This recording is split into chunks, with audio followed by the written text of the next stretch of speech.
Hey everyone, welcome to Adobe Live. I'm excited to be with you again today for another session of Pro Tips. For those who are joining for the first time, Pro Tips is your opportunity to see a professional workflow from a professional like myself. Hi, I'm Spencer.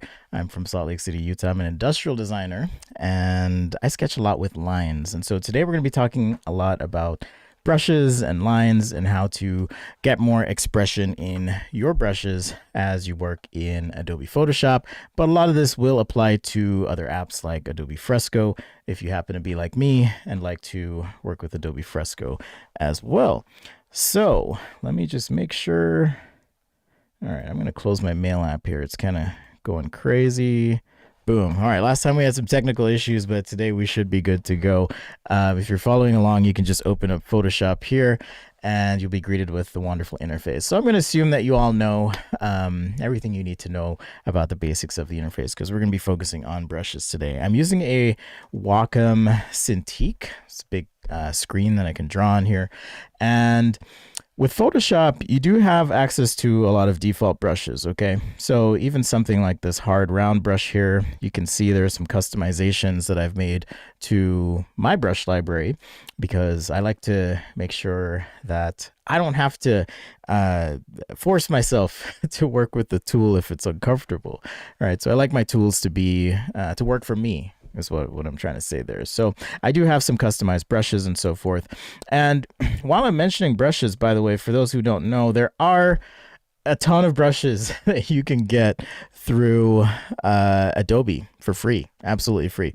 So if you go to Adobe's website, this is adobe.com/products Photoshop brushes, you'll see that Kyle Webster has done us all a tremendous favor and made tons of brushes for us. So if you want to get into something, try it out.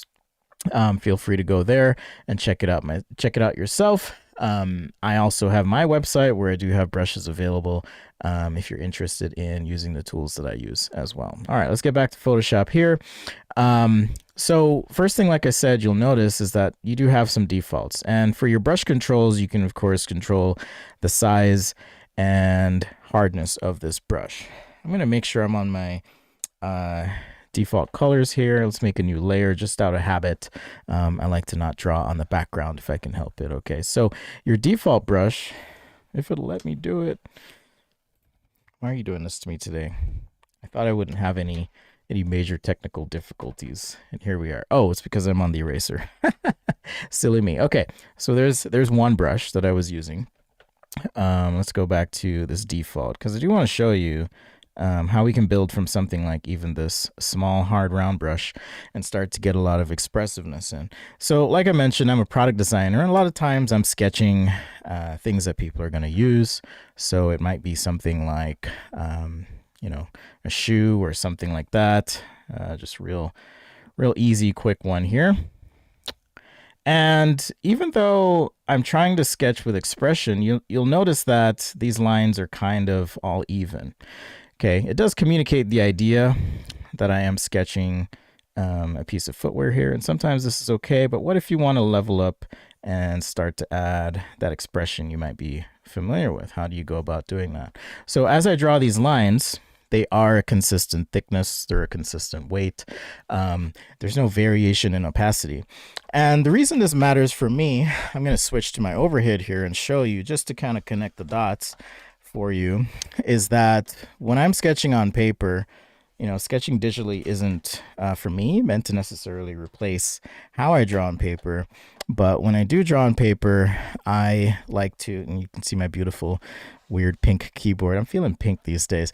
If I'm sketching on paper, say with a pencil, you know, I can sketch really lightly and get a nice light line, or I can press a little heavier, get a thicker line, and so on and so on. Okay, and the same thing applies for something like this ballpoint pen. I can go light, heavier, heavy, and so forth. And so there's a lot of expression, even from the beginning of a line to the end of a line, that you can bake into how you draw. And for me, it makes for a much more exciting sketch if we can do that and replicate that effect. In fact, I do want to mention as well, I got to zoom in here. If you notice, these brush strokes or these pencil strokes, they have like texture to them, right? So there's something just unique about drawing on paper that I'm always chasing when I draw digitally. Okay, so let's talk about pressure and how to go from something like this simple dot that we're using for our brush and get something a bit more expressive out of it. All right, so first things first, let's go ahead and also this is a new keyboard for me, so pardon me as I get a little adjusted here. Okay, so first things first, we have our brush selected, and I do have my brush settings window open here, but if you don't have that open, just go to window, brush settings, and you'll see this whole new window pop up with options. Now, last time I did pro tips, I talked about a lot of the other options here, and I felt like we ran out of time and I didn't really get to focus on one of the biggest things, which was the pressure control and the expression and the flow. We'll talk about texture as well and how to add that into the brushes. But first things first, we're going to look at brush tip shape. So we have a lot of options here for the brush tip shape. So even if you have a brush selected in Photoshop, okay, right click, here we go. We have just this default hard round brush. We have that selected. Now with Photoshop, if you're nervous, don't worry, because your brush, the original one, is going to be preserved unless we save over it, right? And I'll show you how to do that a little bit later here. So this is the starting point, this hard round brush, and you can see once I've clicked on that brush, on the brush settings window to the right, we now have a preview of that stroke. So this is Photoshop saying, hey, here's what that's going to look like if you draw with that brush, all right? Is that hard round selected? Okay, so the options here, we can play with the size, and that's pretty easy to play with. I don't know why my windows jump in there. We can play with the size here just by scrolling left to right, and that's going to give you a preview, right? So if I want to go bigger, then it's 39 pixels. If I want to go smaller, 9 pixels. That's all relative based on how big your canvas is. Okay, I've worked on some big pieces. The biggest was probably 15 feet by 45 feet, and everything kind of changes because it was at 600 DPI, but that's a story for another time. So we can play with that. You can also, right, you can also play with your shape being symmetric or not. Okay, so there's this little manipulator here to the right, and we have two dots, top and bottom. We also have an arrow here, so if I click the arrow and drag, I can rotate, and notice the angle is changing. So if you want to be more precise, you can type in the angle that you want that brush to be at. All right, it gets a little bit crazier when we're dealing with weird shapes, but I'm going to start with a circle for y'all today. So now I can kind of squish this circle, and let's take a look. You see the preview here is updated on the bottom.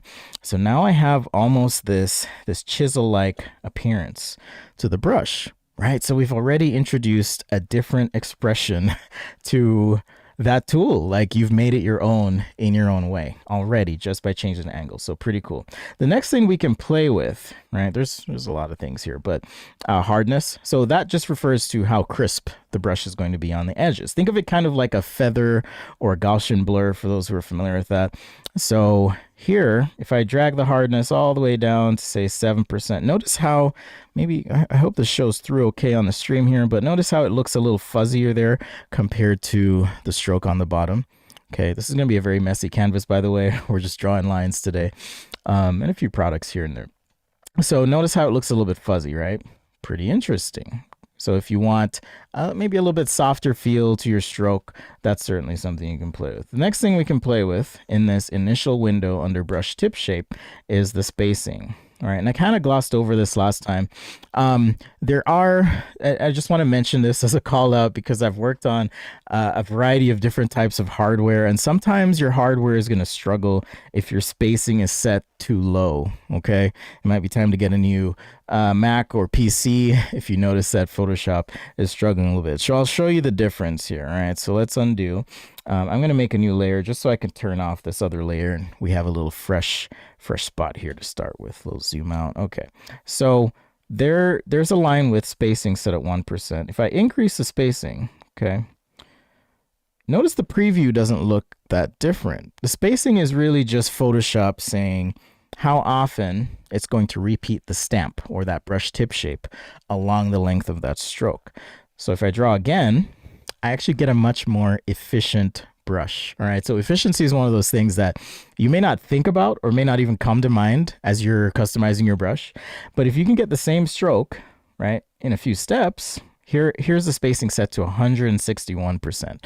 Obviously, a little bit too wide, but hey, maybe you want a dotted line on your shoe, like say in this example here. Just to go back to this sketch, maybe I want to put some stitching in, right? It's a pretty cool way to quickly just modify that brush so that you get an effect that might help you explain your concept. Here I'm doing some rows of holes, right? So really fast just by playing with the spacing of a brush. So just another tip for you. So back to the topic of efficiency here. Whoa, open up my save window there. These round buttons are a little bit tricky. Okay, so if I drag my spacing down, and you kind of just want to eyeball it until you perceive a consistent line. So I can get away with 70% spacing, okay? If I drop this down, I'm using a fast computer here. It's a Mac Pro, okay? So you probably won't notice it, but for those of you who have maybe a little bit slower computer, it's something that you may notice if you don't adjust your spacing. All right, on to the meat and potatoes here. So now that we've adjusted the shape of the tip, we've adjusted the angle, played with the spacing, okay, we can, oh, and I do want to mention as well, before I move on here, in this brush tip shape library, there are several options you can play with. Okay, this is still the round brush. I'm just changing the stamp or the initial pixels, if you will, that the brush is using. And it's sampling from the brushes in my library. So these are ones that I've created, and you can see it's repeating that shape, okay, but it's the same brush. And we can squish these down if we want to as well. We can play with the spacing on these if we want to, just to get different effects. But I'm going to go back to this round brush, and let's go ahead and squish, angle, and I'm going to bump this up to, let's see, I think we said about 70%, and drop the size. Looks like it becomes a little bit apparent, so I'm going to drop it a little bit more. All right, there we go. So the next thing is shape dynamics. So just like I showed in the overhead example, okay, when you're drawing with a drawing tablet, think of it like when you make that step anyways, think of it as being kind of a proxy for drawing on paper. So the things you are familiar with drawing on paper, you should be able to achieve drawing on your tablet. So think pressure, think angle, okay, think speed. How fast do you like to draw? How hard do you like to press on your paper?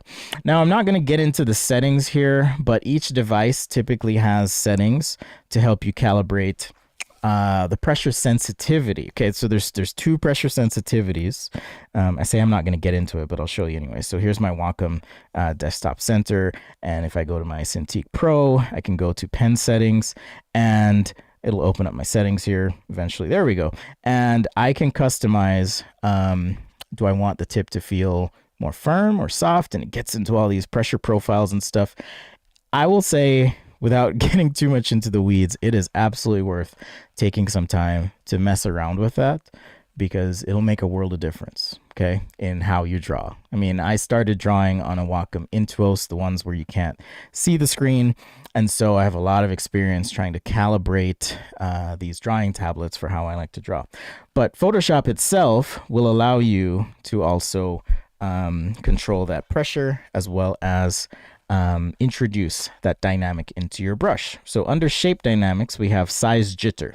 So think of the word jitter as maybe variable, size variance. I can drag this up, and I can say I want this to be 100. Okay, size jitter. All right.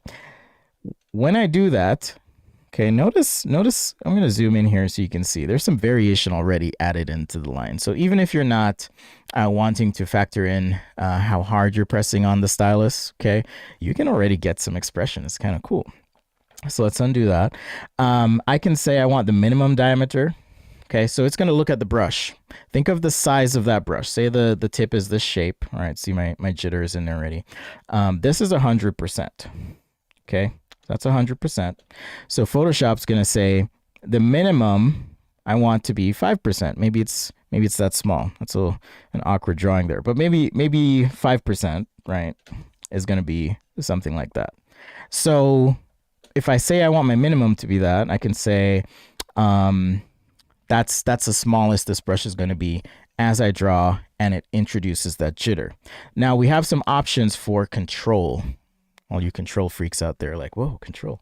If I tap on control, you can tell Photoshop to just fade after a certain number of steps. Okay, so after 25 stamps, for example, and this is happening really quick. You can see it here. After 25, it trails off to the minimum diameter, which is 5%. All right. It's a little bit weird, but if you're doing something with like a computer mouse, I used to do this in college when I was too poor to have an Intuos and I wanted to draw. You could use a mouse and just say, you know, I want to fade this over 150. And now when I draw, you get this gradual taper off until you get to that smallest size that you set, but you're in control. You can have it be controlled based on, well, let's go to tilt first. I just want to show you that. So the stylus here, I'm going to switch back to my front view so you can see this a little bit better. But the stylus here, right? This is upright. I can tilt the stylus to the side. I can tilt it like so, just like you would with any pen or pencil or paintbrush, things that you might be used to using. So that natural gesture, how you like to draw, can be a factor in the expression in your brush. So I'll show you an example here. It's a little bit hard because I don't have my other camera set up, so you can't see how my hand is necessarily tilting. But as I draw and tilt my brush here, I'm gonna get, whoa, I held shift there accidentally. Let's try this one more time.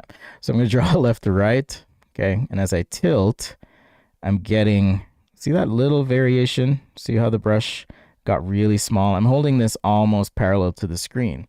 So for whatever reason, if that's something you want to add to your expression in your piece and how you're drawing or painting, you can do that. There are certain styli that have the ability, they have like a wheel, so it's meant to mimic a real airbrush for those who use airbrushes. I use airbrushes sometimes. You can factor that in as well.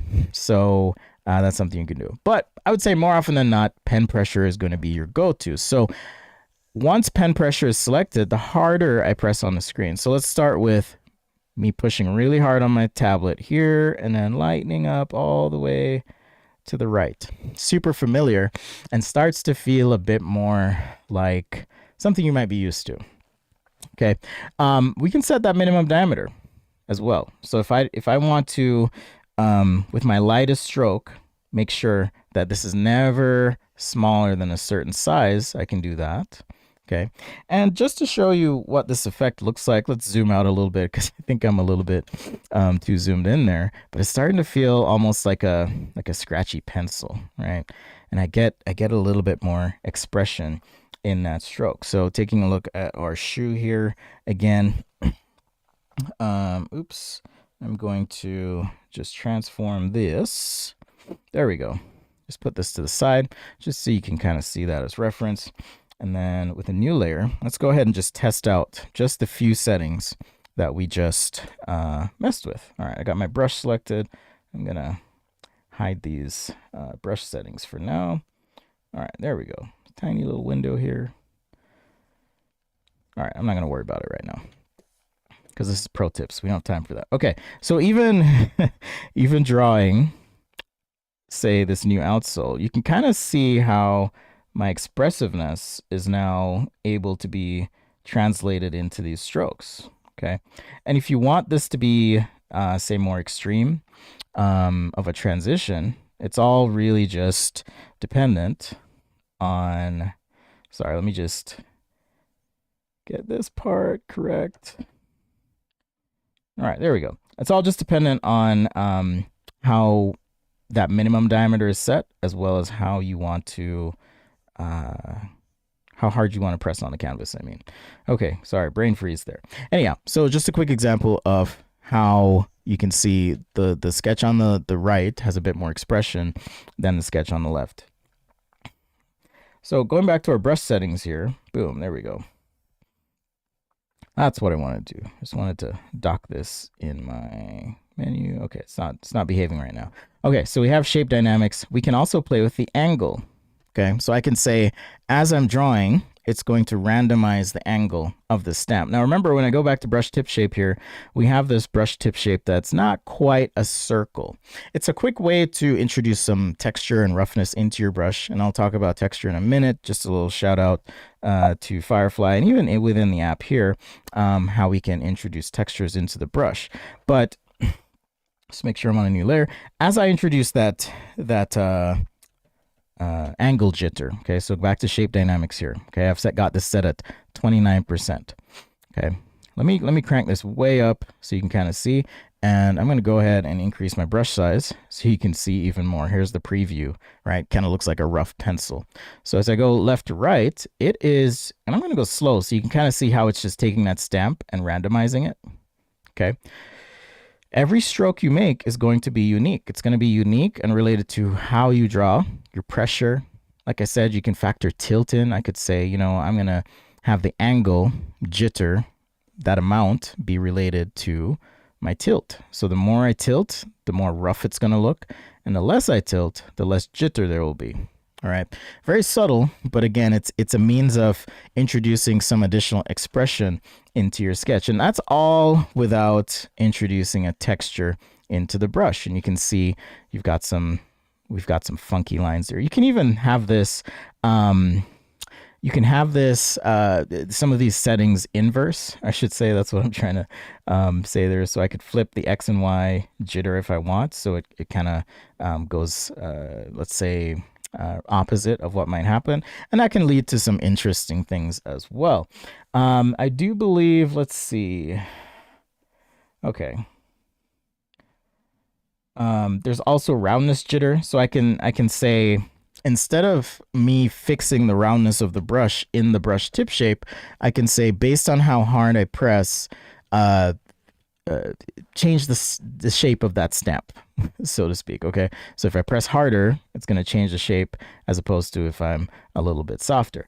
Maybe this will be more apparent if I make this more symmetric. So as I push harder, it's going to change the roundness of that stamp. Okay, so this brush stamp, you know, it's kind of simple. It's certainly a clean shape, but we can introduce texture into the brush. So I'm not going to have time to show how to capture the texture and all of that, but I do want to give a shout out to Adobe Firefly. It's kind of one of my favorite things now to generate textures and assets. So if you haven't checked it out, visit firefly.adobe.com. Actually, I think I can use one of these sponge textures here. So I'm going to go ahead and share and download. And for those who haven't used Firefly, you just basically type something in. I typed in sponge texture and it gave me some options. And so now here in my downloads, I have my sponge texture. I'm going to drag this into Photoshop. Open it up. Come on, you can do this. All right, so I'm gonna go ahead and just make a selection here, and just out of force of habit, we're gonna desaturate that.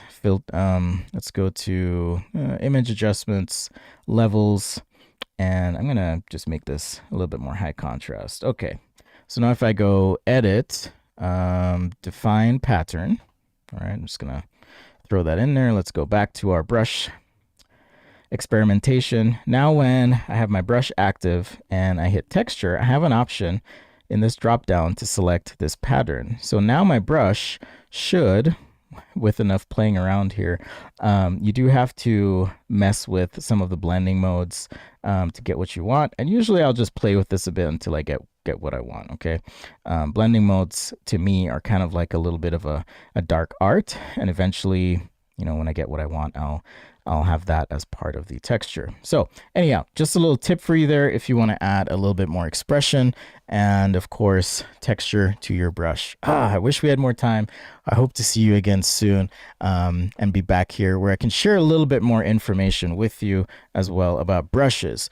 Up next, though, just want to give a shout